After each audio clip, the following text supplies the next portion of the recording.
Hey there, Zach Henderson here, and in today's video, I'm going to be sharing with you one of my very favorite upper body exercises. Now, we all know it's important to balance the upper body push with the upper body row or pull. And the ultimate upper body pulling exercise, in my opinion, would be the pull-up. But of course, that is rarely accessible to most beginners on day one.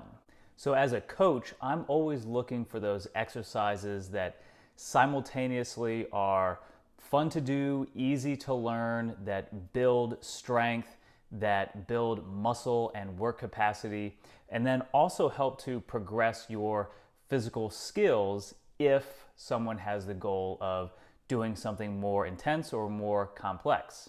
And while there are dozens of amazing pull-up progressions, it's kind of hard to find one that checks all those boxes, but I think this one does.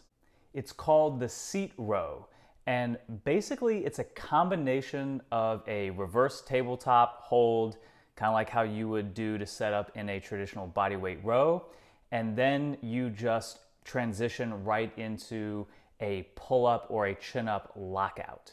So check out this clip from a recent seminar where I'm teaching the seat row and some of its variations. One way to bridge the gap between your horizontal row and your vertical pull-up is to do, I believe it's called a seat row. A seat row. So essentially what you're going to do is you're going to start in a bodyweight row position. You're going to sit your butt down, your shoulders up, and you're going to end up at the top of a pull-up. So that looks like this.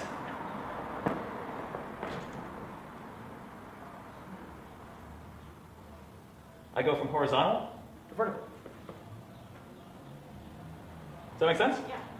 The tricky thing is, everybody wants to keep their butt too far forward.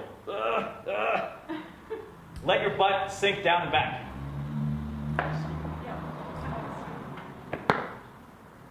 Got it? Yeah. I really like doing these on rings because you have that free motion. You can even, again, in the interest of just playing around with scat position, you can start way internally rotated and really stretch out between the shoulder blades. And then do like a full rotation into this chin up. And again, depending on what you're working on, depending on your strength level, you can hack this a million different ways. You could also try this.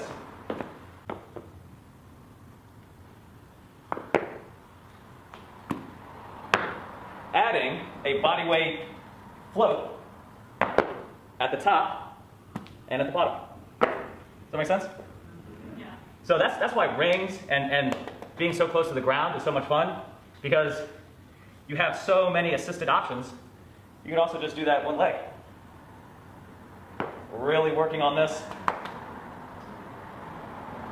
Core on one side, core on the other.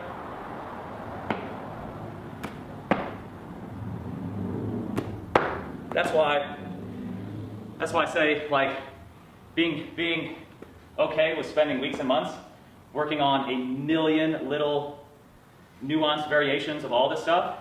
Eventually, for goodness sakes, if you spend 6 months doing all this stuff, one day you're just going to hop up on the bar and you're going to do 4 or 5. Whew. So that is the seat row, and so you can see there's lots of funky variations that you can play with in the seat row. And because you're low to the ground, and because you always have a foot or two to help you, there's lots of assistance variations that you can do.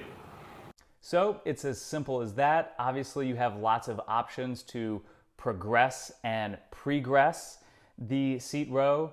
So what I might recommend if you are trying to go towards your first pull-up, if that's your main goal, I recommend spending a lot of time in the rep, going very, very slow, experimenting with those free holds where you're bringing one or both of your feet up off the ground.